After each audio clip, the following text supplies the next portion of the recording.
O texto que nós vamos meditar hoje está em Apocalipse capítulo 1, que na verdade é a deixa e o centro e a chave para entender todo o livro de Apocalipse, mas eu não vou falar exatamente sobre Apocalipse,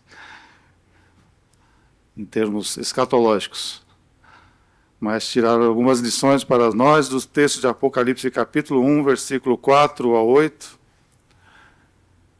que nessa introdução ao Apocalipse, que é a revelação do Senhor Jesus, e não só a revelação de Jesus para a igreja, mas a revelação do próprio Jesus como Senhor da igreja.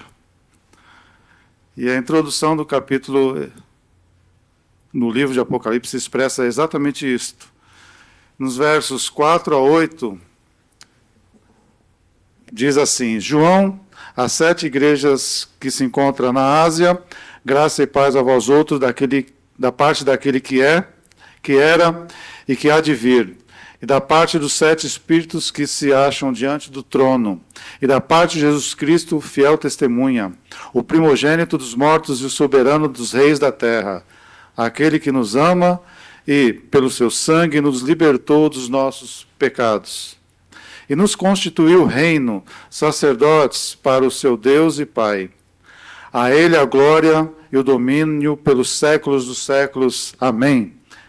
Eis que vem com as nuvens, e todo olho o verá, até quantos o traspassaram. E todas as tribos da terra se lamentarão sobre ele. Certamente. Amém.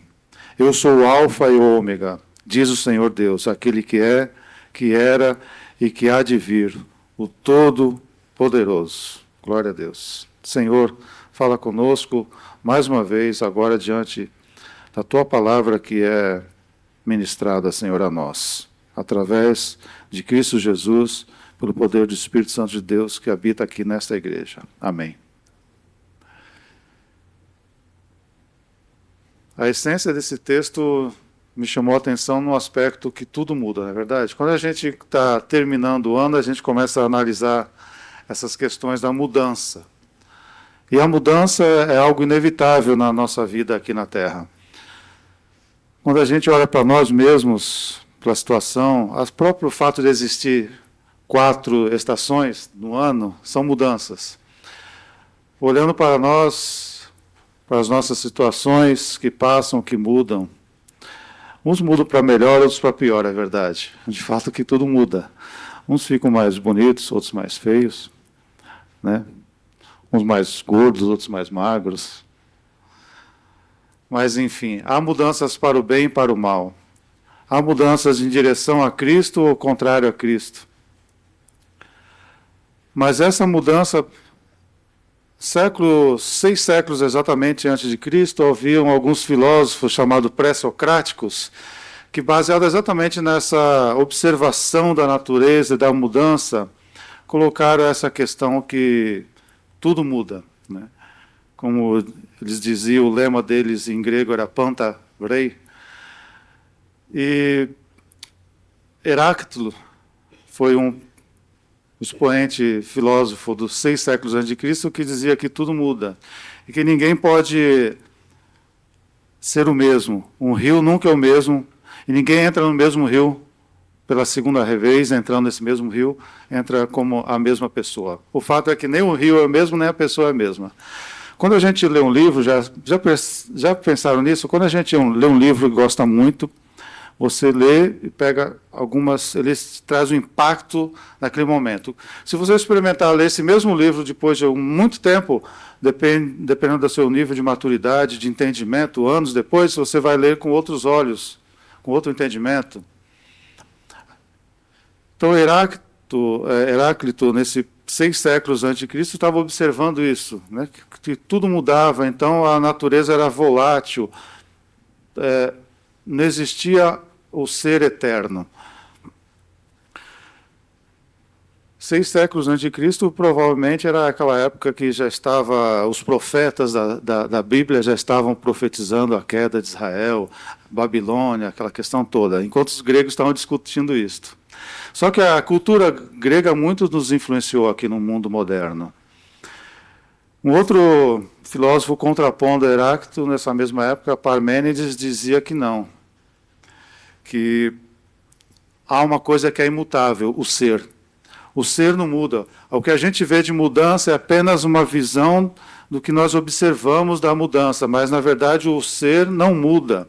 Só as coisas visíveis é que mudam, mas o ser nunca muda. Então, é um contraponto, não vou entrar em detalhes de filosofia grega aqui, filosofia clássica.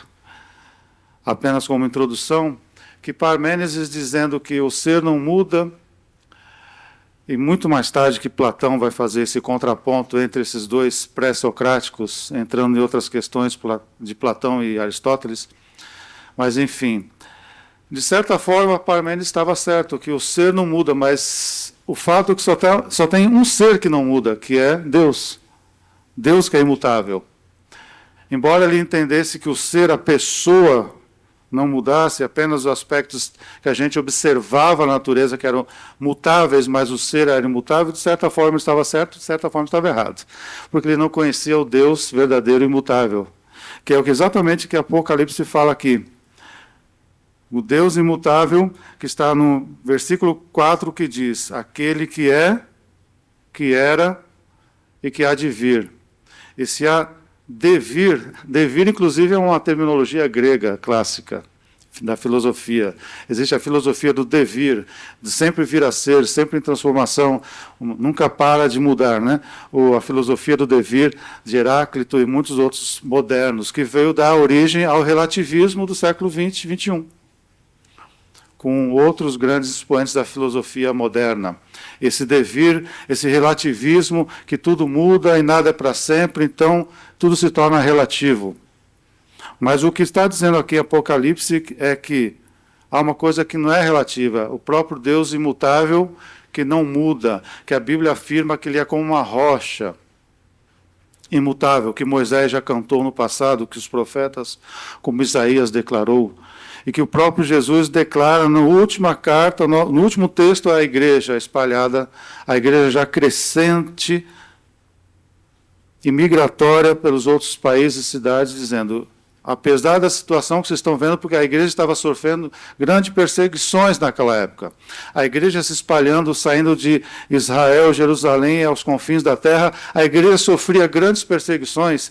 Então ele estava dizendo o seguinte, igreja, por mais que vocês estejam sendo perseguidos, adversidades, falsos profetas, que tentam colocar teologias novas, relativistas, eu sou o mesmo, eu não mudo, eu sou imutável. Não é porque vocês estão vendo, ou aparentemente, na aparência das coisas, essa não é a realidade. A realidade última é, eu sou e sempre serei. Eu virei no futuro do jeito que eu estou falando. Não mudarei. Então, porque temos que pensar que naquela época crescente, nascente da igreja, a filosofia greco-romana era muito mais intensa e muito mais influenciadora do que seria para nós hoje. E Deus se declara no versículo 4, um Deus imutável. Então, qual é a nossa atitude diante de um Deus imutável? Essa é a pergunta da noite. Diante do tema que tudo muda, diante de um Deus que não muda. Tudo muda diante de um Deus que não muda. Então podemos fazer a pergunta, quais devem ser as nossas atitudes diante de um Deus que não muda? Embora o que nós estejamos vivendo, passando, pessoalmente, ou diante de nós, com a nossa família, com nossas coisas mudam, muitas vezes mudam para pior,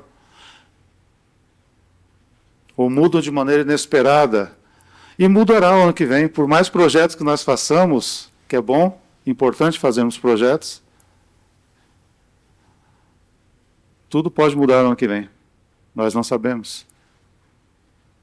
A despeito dos nossos projetos necessários. Mas Deus não muda, Ele é soberano, como nós cantamos muitas vezes. E que é o centro da nossa teologia, né? A soberania de Deus. Então, nossas atitudes diante de um Deus imutável. Se Deus, o próprio Jesus declara que aquele que era no passado, que é no presente e que há de vir no futuro, então separamos aqui exatamente no marco temporal essas três questões. Porque a questão temporal é humana, mas quando Deus fala que Ele é, que continua sendo e que sempre será, está dizendo que Ele é eterno, imutável, embora nós sejamos mutáveis e passageiros e sob o efeito das mudanças. Então, em primeiro lugar, a nossa primeira atitude diante de um Deus imutável é quanto ao passado. Quanto ao passado, gratidão. Qual a nossa primeira atitude? Atitude de gratidão.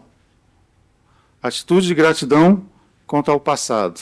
O texto de Apocalipse, no versículo 5 e 6, capítulo 1, diz: Aquele que nos ama e pelo seu sangue nos libertou dos nossos pecados e nos constituiu reino, sacerdotes para o seu Deus e Pai. Aquele que nos ama, Cristo, eu grifei aqui dois verbos, nos libertou e depois nos constituiu. São verbos no passado. Algo já efetivo, feito, disposto, declarado, independente do que nós passemos, do que nós pensemos, das dificuldades e vitórias. Porque tem gente que cai diante da dificuldade, não é verdade? Mas também tem gente que cai diante de vitórias. Eu lembrei agora da grande vitória de Israel sobre a cidade de Jerusalém. Jerusalém não, Jericó. Conquistaram Jericó, aquela agonia, não vamos conseguir, é uma cidade fortificada, difícil de penetrar, de vencer, mas lá tem grandes... É uma cidade muito boa para nós, porém é fortificada, nós não vamos conseguir. E sabemos da história, da vitória que foi. Só que depois que eles conquistaram a grande conquista, a miraculosa de Jericó, eles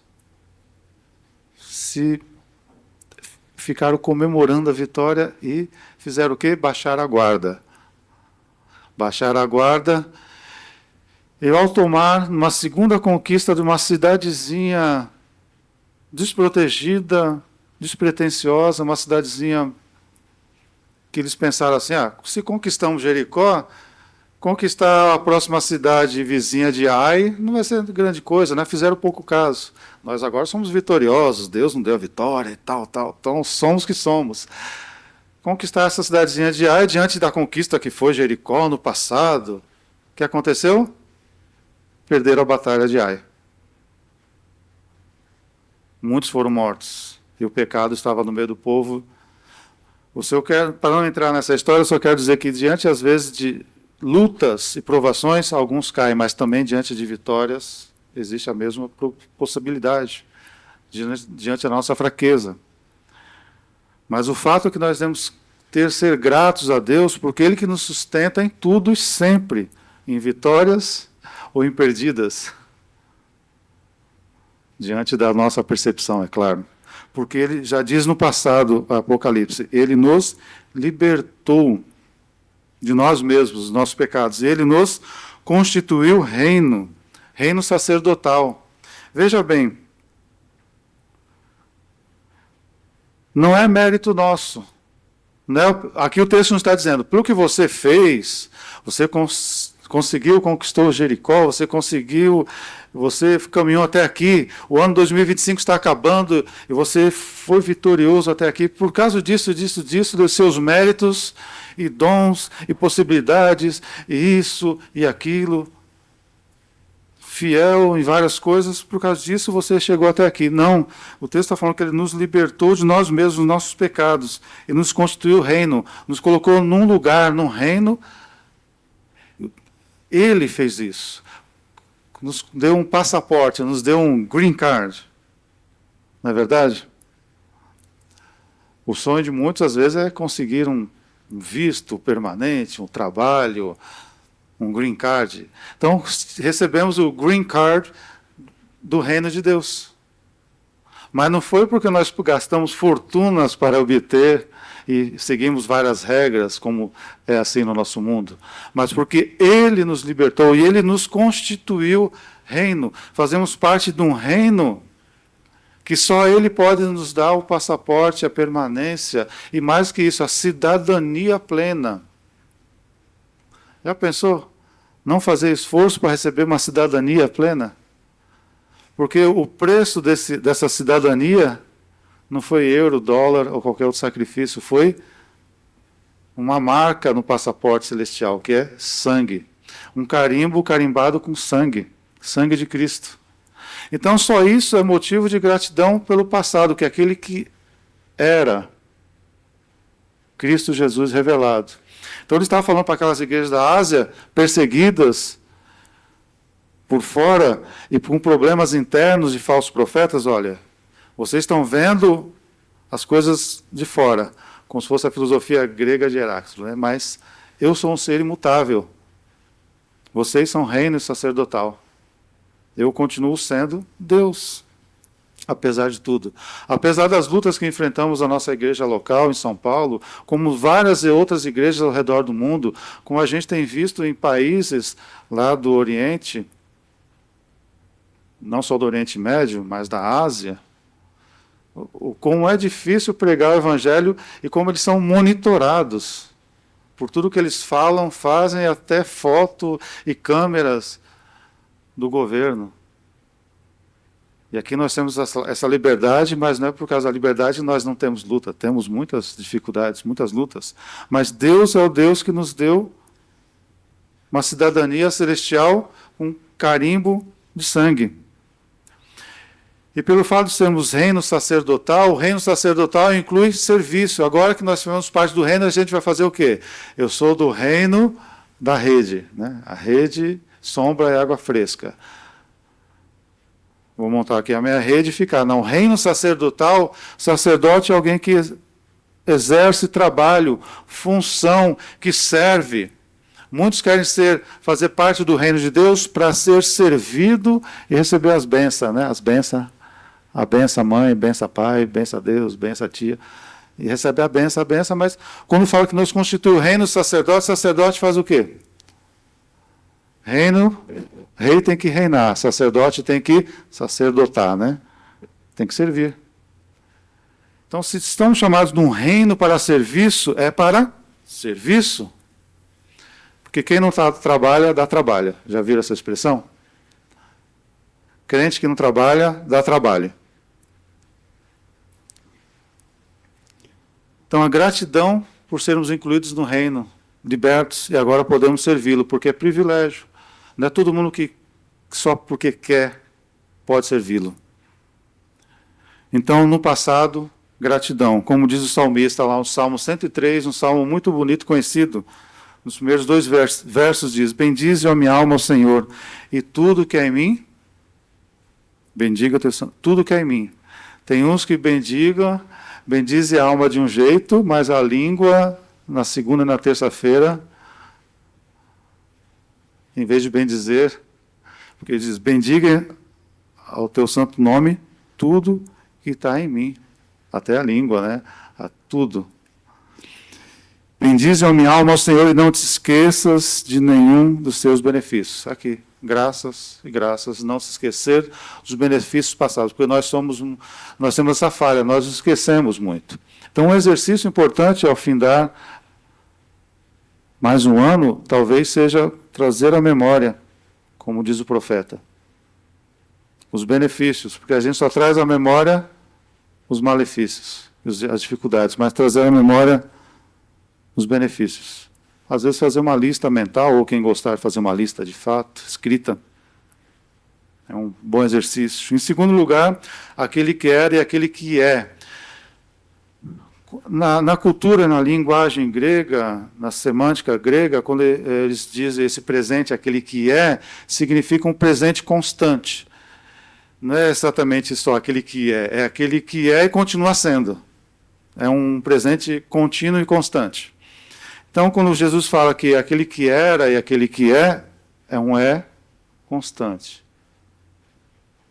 não é um ponto no presente, é uma linha constante. Então, quanto ao passado, gratidão, quanto ao presente, confiança. O versículo 6 de Apocalipse 1 diz: E nos constituiu reino, sacerdote para seu Deus Pai, a ele a glória e o domínio pelos séculos dos séculos. Porque a ele a glória, Deus Pai. É ele que nos constituiu. Esse privilégio da presença de Deus. Temos o privilégio de estar na presença de Deus. Muitos quiseram isso. O próprio Moisés quis isso. Mas quando nós lemos em Hebreus, diz que o véu foi rasgado para que nós tivéssemos o quê? Acesso. Então nós não precisamos mais de intermediário. Somos um sacerdote que exerce o trabalho. 1 Pedro 2,9 diz: Vós sois, porém, raça eleita, sacerdócio real, nação santa, povo de propriedade exclusiva de Deus, a fim de proclamardes o quê? As virtudes, não é a fim de falar qualquer coisa, a fim de proclamar as virtudes de quem? De você mesmo? A minha virtude do que eu faço, o que eu deixo de fazer? A minha igreja tem tantos milhares de membros. A minha igreja fez isso ou fez aquilo. Isso é importante para o controle e para a organização, mas não, é inútil para a vanglória. A minha igreja tem os melhores músicos ou corais, os diáconos ou pregadores, enfim. Pode ser que tenha mesmo, mas o fato é, a nossa confiança e a glória tem que ser dada a Deus, a fim de proclamar as virtudes não nossas, mas daquele que vos chamou das trevas para a sua maravilhosa luz. 1 Pedro 2, versículo 9. Apocalipse, capítulo 7, versículo 10, tem outro cântico que confirma esse ponto de vista quando cantam: Ao nosso Deus, que se assenta no trono, e ao Cordeiro pertence a salvação, não pertence a mim.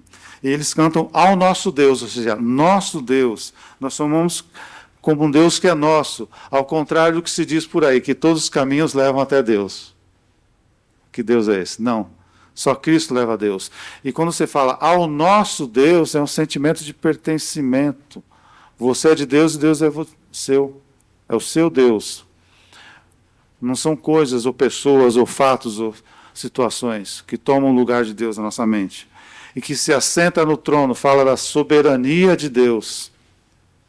E a Ele pertence a salvação. Eu não consigo julgar se fulano ou beltrano foi ou não salvo, porque a Ele pertence a salvação, porque Ele é soberano, porque Ele é o nosso Deus. Então, no presente é confiança. Passamos por situações tão difíceis neste ano, não é verdade? E às vezes a gente esquece que Ele é o nosso Deus, e a Ele pertence tudo. A salvação, e a salvação das dificuldades, a salvação do pecado, a salvação da tentação, a salvação dos perigos, de pessoas enviadas pelo diabo, nos livrar de várias situações. Eu subo e desço a estrada semanalmente, né? Essa semana eu presenciei uma explosão e um caminhão pegando fogo no nosso lado aqui. Não tinha nem chegado o resgate, só estava nós ali, na subida da Imigrantes. Não sei nem se o motorista estava carbonizado, porque eu vi um alvoroço dos outros caminhoneiros, todo mundo parando ali no meio da estrada. Já vi vários acidentes. E quantas vezes Deus nos livrou? O pneu do meu carro já estourou na descida da serra, ano passado, retrasado, sei lá quando. Já derrapei na serra com óleo de caminhão. E quantas vezes Deus nos livrou que a gente viu, e quantas outras vezes Deus nos livrou e a gente não viu. É igual a sombra de Pedro que curava. Você acha que Pedro ficava lá contabilizando? Olha, nessa semana a minha sombra curou tantos. Aí ele bota lá no caderninho dele. Às vezes, passava a sombra dele e as pessoas eram curadas, ele nem sabia quem era quem. Para não se orgulhar, inclusive. Nem Paulo foi dado o direito de se orgulhar das revelações que teve. Mas no presente é a confiança, e às vezes a gente vê a mão de Deus, e às vezes a gente não vê a mão de Deus nos livrando, nos abençoando, mas ela está lá. E confiança é isso, não é só o que você vê, é o que você espera. Confiança é confiança. Você confia numa pessoa quando ela está presente ou está ausente, não é verdade? Se você desconfia de uma pessoa, ela pode estar presente, ausente, você desconfia. Confiança em Deus é um Deus que nós não vemos, mas Ele é imutável, está presente. Deus conosco. Como diz o profeta Isaías, que eu citei aqui, no versículo versículo 4 do capítulo 26. Confiai no Senhor eternamente, porque o Senhor Deus é uma rocha eterna. A rocha é aquela figura de algo que não se abala. Você tem um terremoto na cidade, tudo cai, né? Os prédios, as casas, tem enchente, mas a rocha de uma grande montanha está lá. Tudo se abala num grande terremoto. Tsunami, tudo, mas a rocha da montanha está lá. A figura antiga, desde Moisés, o profeta Isaías, era Deus como uma rocha. Ele não precisa ser esculpido numa rocha como os pagãos faziam, as outras nações.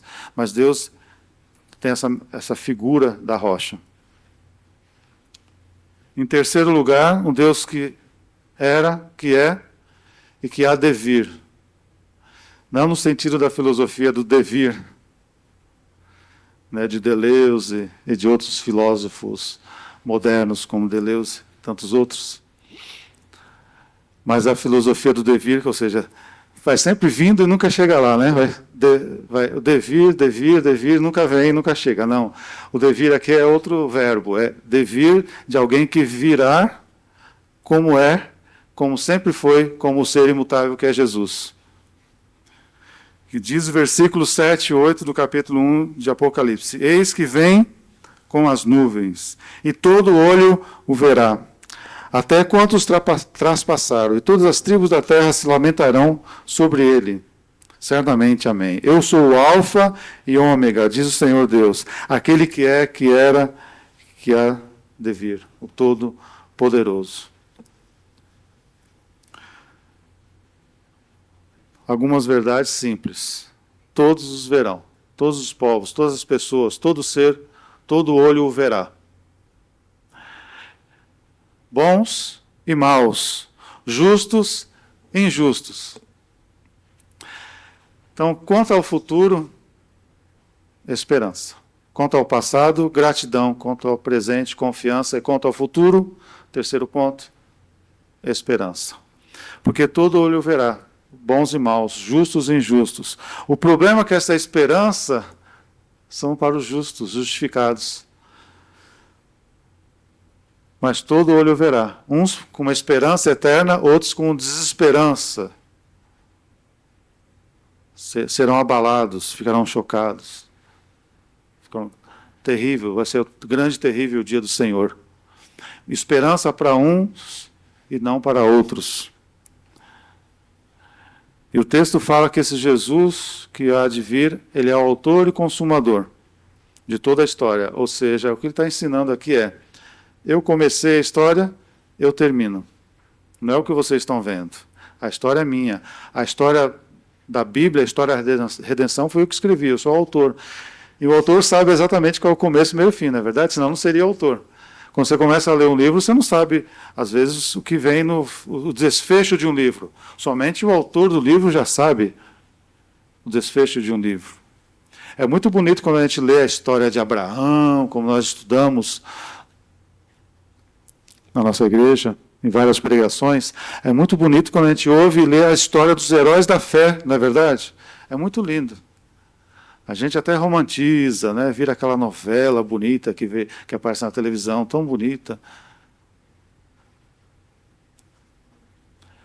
Mas isso é um problema nosso, porque nós sabemos o final da história, porque nós lemos, e isso serve certamente para a nossa edificação, e por isso está escrito.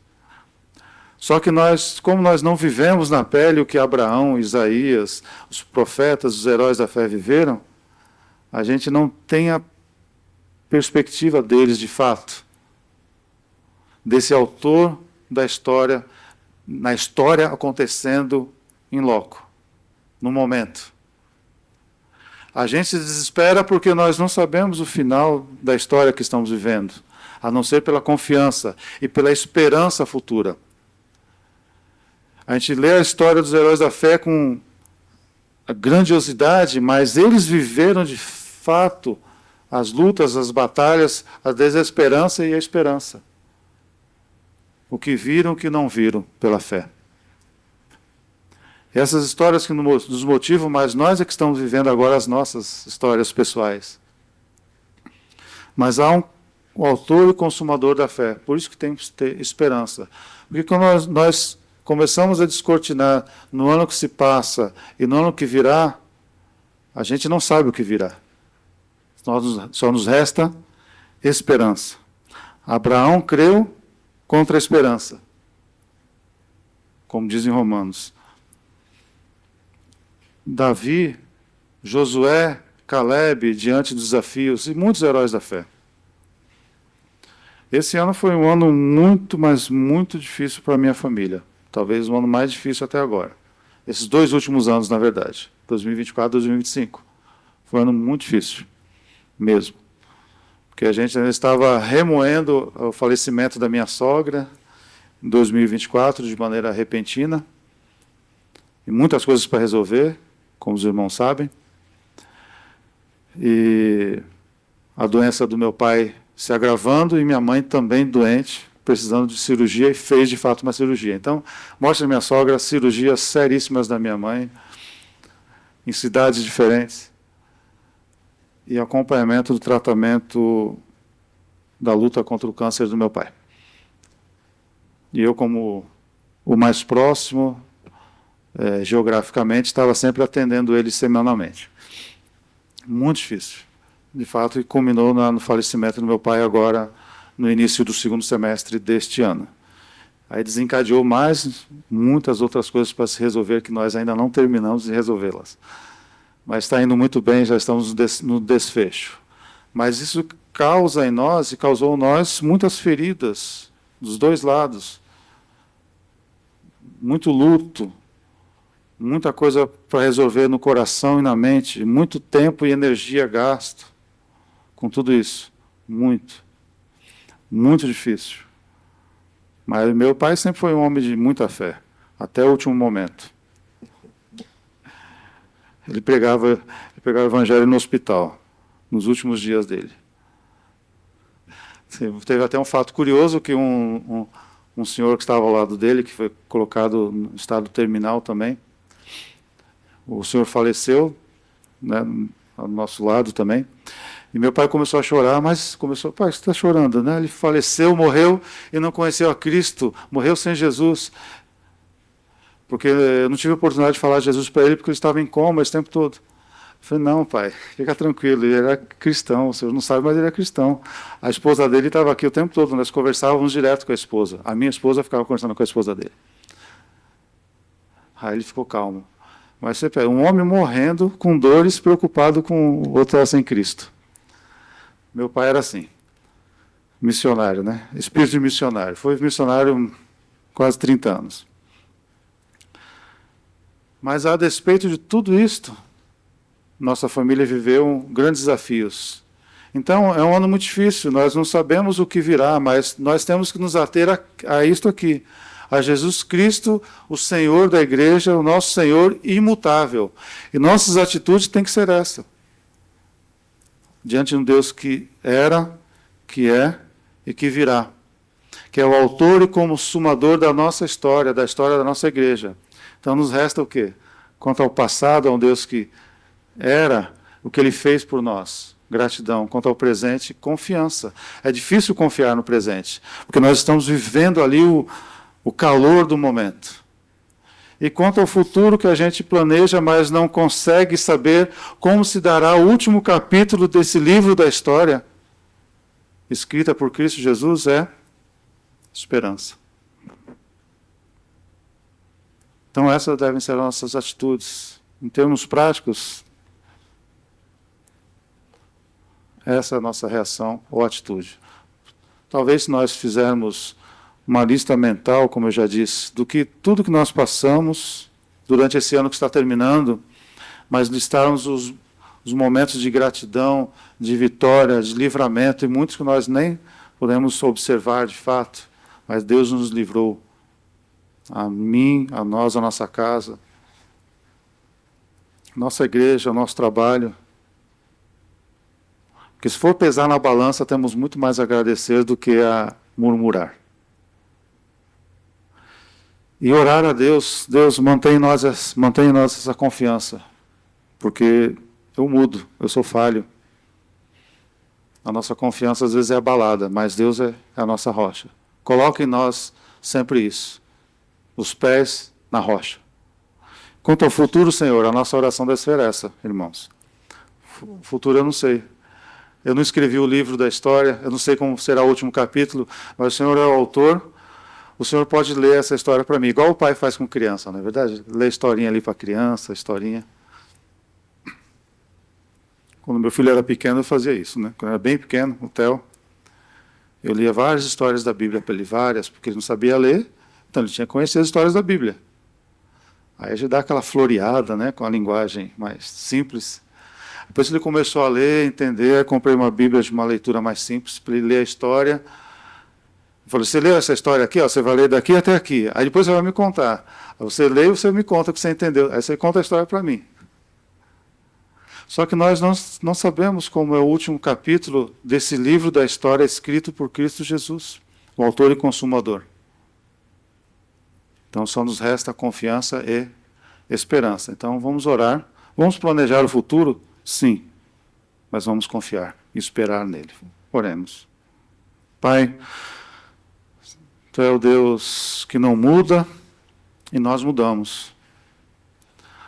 O homem, os filósofos, o pensamento desse mundo em parte está correto quando diz que nós somos voláteis, volúveis e mudamos, Pai. Mas eles não conhecem um Deus eterno, um Deus que muda, e nós conhecemos. Nós conhecemos e muitas vezes pecamos por não sermos gratos e murmurarmos. Nós conhecemos um Deus imutável e pecamos porque muitas vezes nós não confiamos no presente e muito menos esperamos com esperança um Deus que escreve a história.